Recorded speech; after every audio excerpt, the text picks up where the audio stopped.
उपमा सम्राट कालिदास द्वारा रचित अभिज्ञान शाकुंतलम नाटक में कुल अंक हैं 7। कितने अंक हैं? 7। और श्लोक संख्या है 190। कुल छंद 24 प्रकार के छंदों का प्रयोग किया गया है, लेकिन सर्वाधिक छंद का जो प्रयोग हुआ है वो 38 श्लोकों में आर्य छंद है। अभिज्ञान शाकुंतलम के नायक हस्तिनापुर नरेश दुष्यंत हैं, जो धीरोदात्त कोटि के नायक हैं।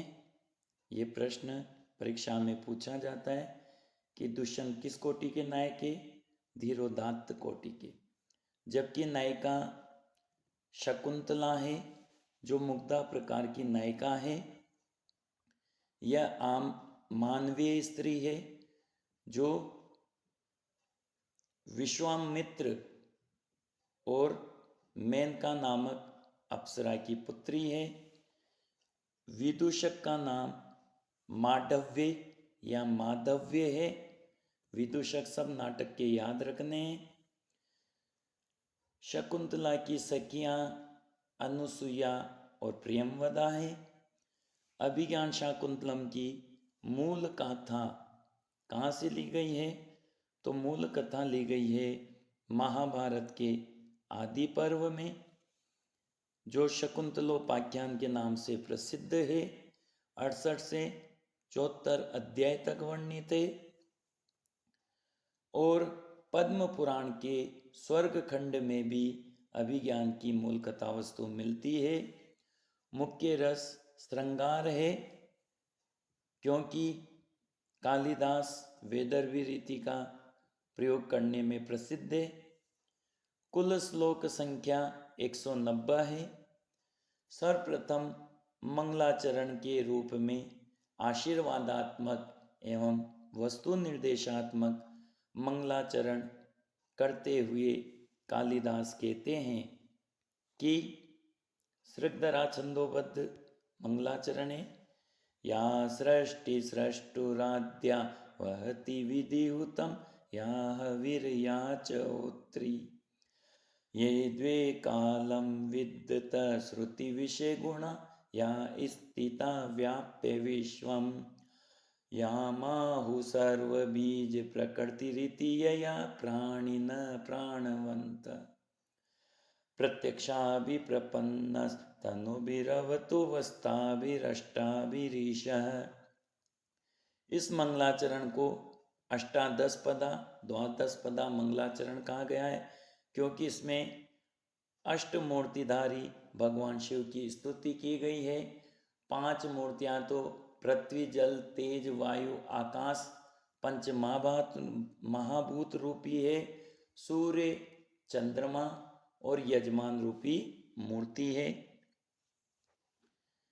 कहते हैं कि यह जो सृष्टि के रचयिता ब्रह्मा की आद्या सर्वप्रथम सृष्टि रचना है, ऐसी जलमय रूपी मूर्ति या जो हवि को विधिहुतम विधि विधान पूर्वक हवन की गई हवि सामग्री को वहती संबंधित देवता तक ले जाती है, ऐसी अग्नि रूपी मूर्ति या चौहोत्री और जो हवन संपन्न करने वाली मूर्ति है, ऐसी यजमान रूपी मूर्ति जो हवन संपन्न करने वाली है। ये द्वे कालम विद्यत, ये जो द्वे कालम सूर्य दिन और रात रूपी 2 कालों का विद्यत विधान करने वाली है, ऐसी सूर्य चंद्र रूपी मूर्ति या जो श्रुति कर्ण नामक इंद्रिय के विषय शब्द रूपी गुणागुण की निवास स्थली है, तथा या जो विश्वम संपूर्ण विश्व को व्याप्त करके स्थित है, ऐसी आकाश रूपी मूर्ति याम जिसको सर्वबीज प्रकृति सभी प्रकार के बीजों की प्रकृति उद्भव स्थली है, इति ऐसा आहु कहा गया है।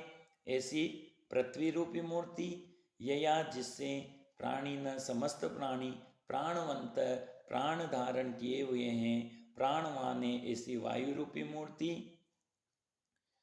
इस प्रकार से प्रत्यक्षा भी प्रपन्नस तनु भी रवतु वस्ता भी रष्टा भी ऋष, तो ता भी उन प्रत्यक्षा भी प्रत्यक्ष रूप से स्थित अष्टाभी 8 प्रकार की तनु भी मूर्तियों से प्रपन्न युक्त ईशा भगवान शिव वह आप सब दर्शकों की अवतु रक्षा करे, इसलिए आशीर्वादात्मक मंगलाचरण है। और जो सृष्टि की रचयिता ब्रह्मा की सर्वप्रथम रचनाएं ऐसी शकुंतला, इस प्रकार से पूरा अर्थ कथा वस्तु से संबंधित भी निकल जाता है, इसलिए यहाँ वस्तु निर्देशात्मक मंगलाचरण भी है। अब इसके बाद कथा वस्तु की चर्चा करें तो प्रथम अंक की कथा वस्तु में जो दुष्यंत है वो हिरण का पीछा करते हुए कण्व ऋषि के आश्रम तक पहुंच जाते हैं। कण्व ऋषि का आश्रम कहाँ है? मालिनी नदी के तट पर है। मालिनी नदी वर्तमान में यूपी के बिजनौर जिले में मालन नाम से प्रसिद्ध है। कण्व शकुंतलायाः प्रतिकूलम देवम शम्यतुम कुत्र गतवान। कण्व ऋषि शकुंतला के प्रतिकूल भाग्य को शांत करने के लिए कहाँ गए हैं? उत्तर है सोम तीर्थम। कहाँ गए हैं? सोम तीर्थम। सोम तीर्थ को गए हुए हैं, इसलिए शकुंतला अकेली है। शकुंतला किम ब्रह्मचर्य व्रतम पालयति। शकुंतला कौन से ब्रह्मचर्य व्रत का पालन कर रही है? तो 2 प्रकार के ब्रह्मचर्य व्रत होते हैं, एक नैष्टिक, एक उपकुर्वाण। नैष्टिक आजीवन होता है, जबकि उपकुर्वाण विवाह पर्यंत होता है। तो शकुंतला उपकुर्वाण नामक ब्रह्मचर्य व्रत का पालन कर रही है। दोनों के विवाह का वर्णन, गांधर्व विवाह का वर्णन कौन से अंक में किया गया है? तो अभिज्ञान शाकुंतलम के तृतीय अंक में, तृतीयांक में गांधर्व विवाह वर्णित है। और विवाह के पश्चात दुष्यंत पहचान का अभिज्ञान यानी चिन्ह मुद्रिका देकर वापस लौट जाते हैं हस्तिनापुर। चतुर्थ अंक के प्रारंभ में जब शकुंतला दुष्यंत के विचारों में खोई हुई रहती है तो दुर्वासा को पहचान नहीं पाती और दुर्वासा की आवाज नहीं सुनती। इससे क्रोधित होकर दुर्वासा शाप दे देते हैं कि जिस व्यक्ति के विचारों में खोई हुई तुम मुझ उपस्थित तपस्वी को नहीं पहचान रही हो तो वह व्यक्ति तुम्हें उसी प्रकार भूल जाएगा जिस प्रकार पागल व्यक्ति पूर्व में कही गई बात को भूल जाता है। तो प्रियमवदा निवेदन करती है, तब दुर्वासा ऋषि जो है शाप में संशोधन करते हैं कि जब पहचान का चिन्ह दिखाएगी तो इसके पति को सब कुछ याद आ जाएगा। चतुर्थ अंक के अंत में शकुंतला की विदाई का वर्णन है। और जब वो जाती है ससुराल तो रास्ते में सच्ची तीर्थ में उसकी अंगूठी चली गिर जाती है पानी में, जो रोहू नामक मछली निगल जाती है। काव्यसु नाटकम रम्या तत्र रम्या शकुंतला तत्रापि चतुर्थांको तत्र श्लोक चतुष्टयम। तो जो 4 श्रेष्ठ श्लोक है वो चतुर्थ अंक का 6ठा, 9वां, 17 और 18 नंबर का श्लोक है, जिस पर चर्चा करेंगे अपन अगले उसमें टॉपिक पर। दुष्यंत की पत्नी कौन है? तो वसुमती दुष्यंत की पत्नी है, पटरानी है, और हंसपदिका नाम की रानी है, जिसका दुष्यंत एक बार उपभोग कर उसे भूल जाता है। पंचम अंक के प्रारंभ में इसका उल्लेख है। दुष्यंत और विदूषक बैठे रहते हैं, तभी संगीत की आवाज आती है तो दुष्यंत कहता है हंसपदिका वर्ण परिचयम करोति। हंसपदिका मधुर गायन कर रही है। क्या कर रही है? अभिनव मधुलोलुपो भवांस तथा परिचुम्मे च्यूत मंजूरिम कमल वस्ती मात्र निवृत्तो से एनाम कथम। तो यहाँ पर हंसपदिका कह रही है कि हे भ्रमर, तुम नवीन मधु के लोभी भ्रमर, तुम च्यूत मंजरीम आम्र मंजरी का उपभोग परिचुम्य उपभोग करके कमल वस्ती मात्र कमल के पास निवास मात्र से कथम कैसे संतुष्ट हो गए और मुझे क्यों भूल गए। तो यहाँ कमल से तात्पर्य वसुमती है और च्यूत मंजरी से तात्पर्य हंसपदिका है और इसी के माध्यम से शकुंतला को भी यहाँ सूचित किया जा रहा है। अब जब शकुंतला दुष्यंत के पास जाती है तो दुष्यंत शापवश पहचानने से मना कर देता है। तो एक हवा आती है और शकुंतला को उड़ाकर मारीच ऋषि के आश्रम में ले जाती है। इसलिए मारीच ऋषि के आश्रम का वर्णन कौन से अंक में है, तो मारीच ऋषि के आश्रम का वर्णन पंचम अंक में है। छठे अंक में रोहू नामक मछली के पेट से मछुआरे को अंगूठी मिलती है। जब वह अंगूठी दुष्यंत के पास पहुंचती है तो दुष्यंत उस अभिज्ञान से, उस पहचान के चिन्ह मुद्रिका से शकुंतलम यानी शकुंतला को पहचान लेता है। इसलिए इस घटना से अभिज्ञान शाकुंतलम का शीर्षक घटित होता है और सब कुछ याद आ जाने पर जब शकुंतला के विरह में दुष्यंत काम महोत्सव का निषेध कर देता है। ये सब घटना षष्ठांक में वर्णित है।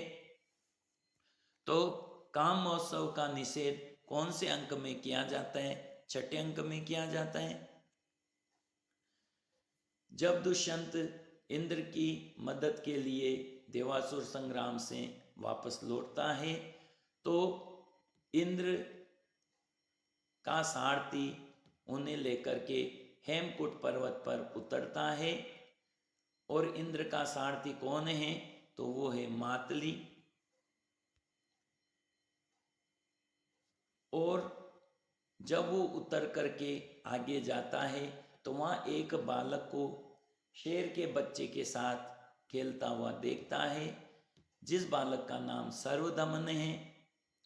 उस बालक के अपराजिता नाम की औषध बंधी हुई रहती है जो गिर जाती है और दुष्यंत उसे उठा लेता है। तो बड़ा ही आश्चर्य होता है क्योंकि माता पिता और स्वयं के अलावा उठाने वाला व्यक्ति को वह औषध सांप बनकर डस लेती है। तो हेमकूट पर्वत, पुत्र सर्वदमन और अपराजिता नामक औषध का वर्णन कौन से में, सातवें अंक में है, सप्तांक में है।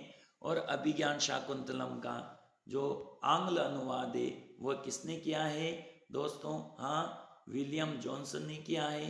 किसने किया है, विलियम जोन्स ने किया है। तो मुझे पूर्ण विश्वास है कि ये सभी प्रश्न आपके परीक्षा में आपका स्वागत करेंगे और आप निश्चित रूप से इनको अच्छे से कर पाओगे। आगे भी इसी प्रकार के कम समय में गागर में सागर बढ़ने वाला यदि आपको मैटर प्राप्त करना चाहते हो तो चैनल को सब्सक्राइब करें, अधिक से अधिक शेयर करें और कमेंट बॉक्स में कमेंट जरूर करें। धन्यवाद, पुनः मिलामः।